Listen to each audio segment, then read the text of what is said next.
What's going on, guys? This is Rob, and if you're enjoying the content here on my channel, then make sure you hit the like button and make sure you hit subscribe so you can help decide what direction the content on my channel goes in the foreseeable future. Okay, so for real and for true, this is the last issue before we get into Fall of Hulks. I don't know about you guys, but I am aching to get into Fall of Hulks. I'm dying for it. I'm just like, I almost want to skip over all this and just jump into Fall of Hulks because I love that story. It's one of my favorite Hulk stories. That and World War Hulks is awesome. When there's one called Hulked Out Heroes. There's a story where Deadpool becomes the Incredible Hulk. It's awesome. Like Hulkpool is really, really cool. But what this does is this picks up with, again, much like the first volume of Red Hulk, or I guess the first volume of Hulk, with Doc Samson effectively analyzing a crime scene. Now, of course, what he's doing is he's actually showing us that someone was fighting against Red Hulk. Not only that, the indication initially seems to be here that someone killed Red Hulk. And it's really kind of cool to see all this because Red Hulk is getting pummeled left and right. And this is a huge deal because what Doc Samson says is whoever it was that was fighting the Red Hulk basically planned this down with surgical precision. They basically knew exactly how to hit the Red Hulk. They knew where his weak points were. They knew how fast they needed to be. Somebody that knew him inside and out took it to Red Hulk and basically seemed to kill him. Not only that, he's joined by Captain America as well as Carol Danvers. Now, something that I want to point out here, this is something I want to be clear about.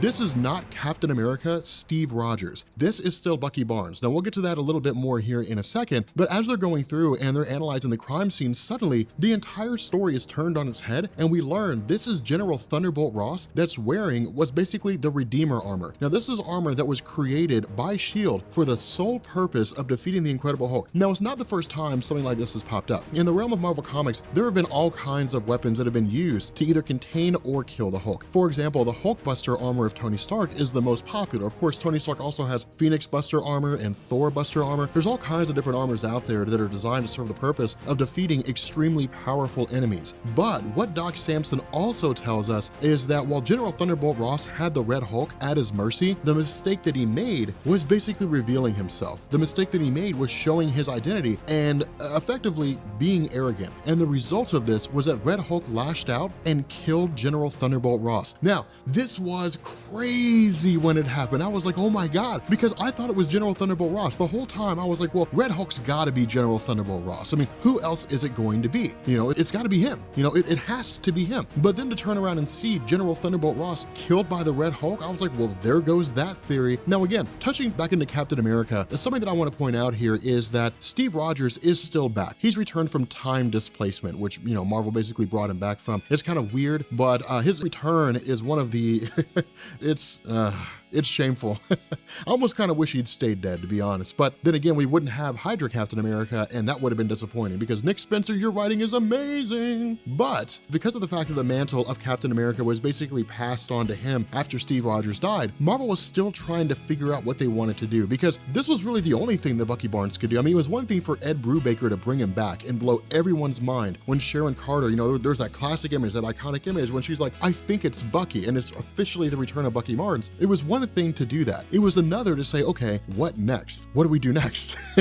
Because Ed Brubaker had it planned out that Steve Rogers was going to die. Editorial control brought Steve Rogers back. And so it's like, well, if Steve Rogers is here, Steve Rogers is Captain America. I mean, he's played other characters over the years, but when it comes down to it, he's Captain America. You can't have him be anyone but Captain America. And so everyone knew that at some point or another, Bucky Barnes was going to hand the title back over to Rogers again. So the question was, well, what do you do then? Now, honestly, they really didn't have anything to do with Bucky Barnes until we got Original Sin and he became the Man on the Wall, which honestly has been a great role for him. If you guys aren't reading Thunderbolts right now, you're missing out on a really good story. It's actually pretty awesome. It comes out of Pleasant Hill and Avengers Standoff, I think it is, but it's a really cool run of comics right now. I like what they're doing with Bucky Barnes. There we go.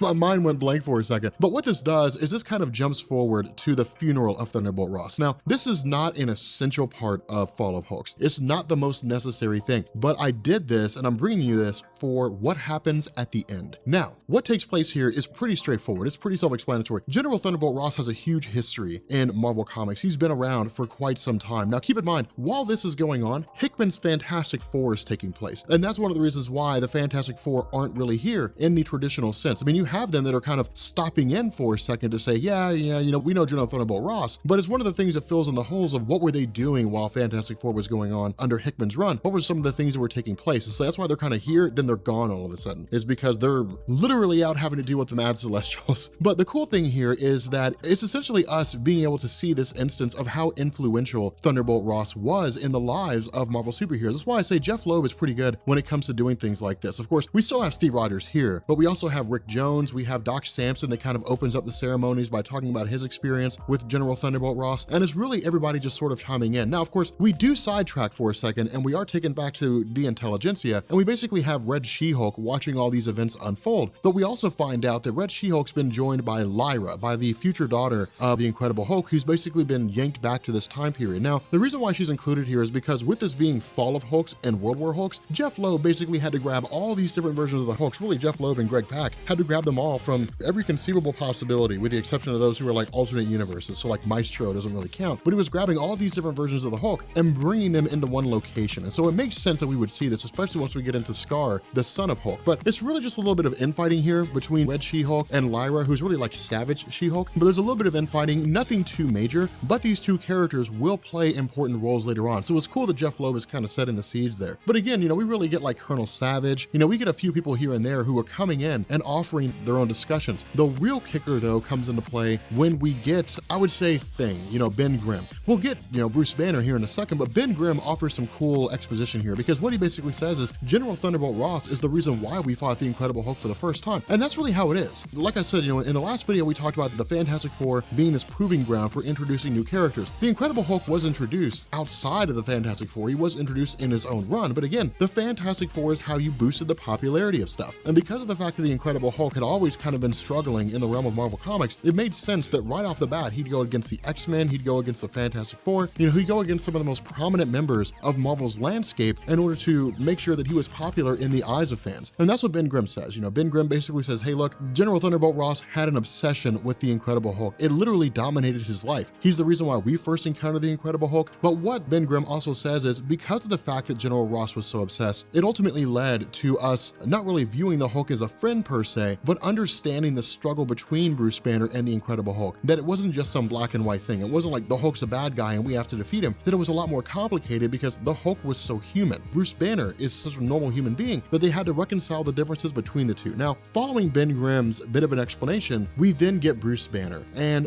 this was actually really, really cool, because when Bruce Banner steps up and says, hey, look, I knew General Thunderbolt Ross better than any of you, that's 100% true. I mean, he says things, you know, like Glenn Talbot, you know, basically went MIA. It's believed that he died when he was in Russia. You know, he talks about Betty Ross. He basically says that for him as an individual, for him as Bruce Banner / the Hulk, he knows General Thunderbolt Ross better than anybody else, because General Thunderbolt Ross was basically his main bad guy. Now, it's funny that they're actually letting him get up here and talk, because this isn't something you would normally see. Whenever you go to funerals, you never really talk about like the mistakes that people made. Like, I don't know anybody that goes to a funeral and says, yeah, man, you know, the deceased, that dude was a dick. Like, I don't really know anybody who does that. And if they did, it'd be done in extremely bad taste. But Banner getting up here and speaking speaks volumes to his respect for General Thunderbolt Ross, and the fact that despite the fact that they were mortal enemies, that in the end, Ross was a guy who did what he felt needed to be done. That if he thought the Incredible Hulk needed to be reeled in, that the Incredible Hulk needed to be destroyed, then he acted on that with the utmost conviction and would use all of his resources to pull it off. And so following Bruce Banner's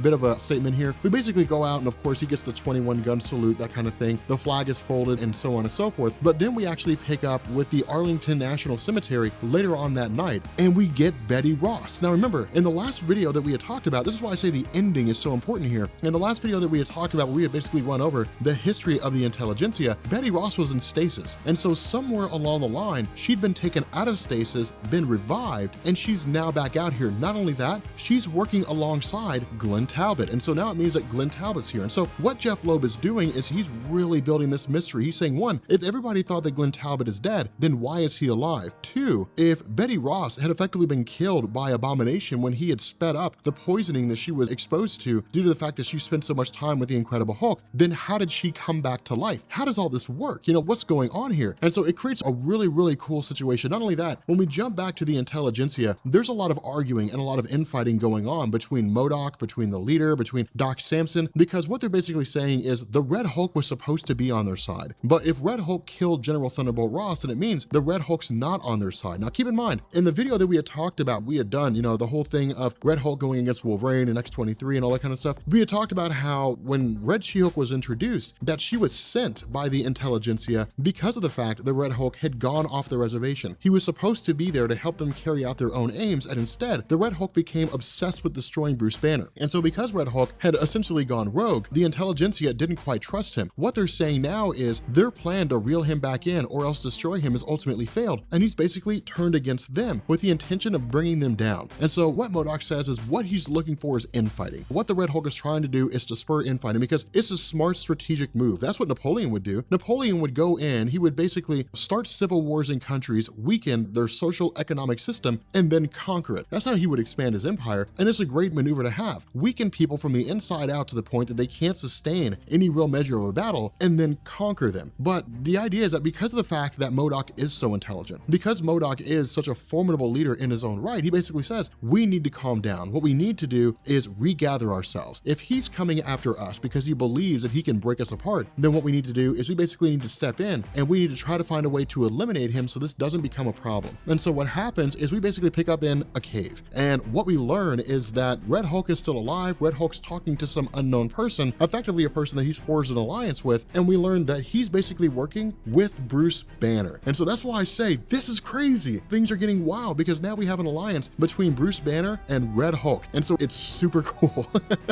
It's wild. It's going to lead into Fall of Hulks and some crazy things are going to happen. That's why I said I really wanted to throw this in before Fall of Hulk started because I felt like it really adds to the mystery and the intrigue. But if you guys are new here to Comics Explained, make sure you guys hit the subscribe button to become part of the Rob Corps. If you guys enjoyed this video, make sure you drop a like, and yeah, I will catch you all later.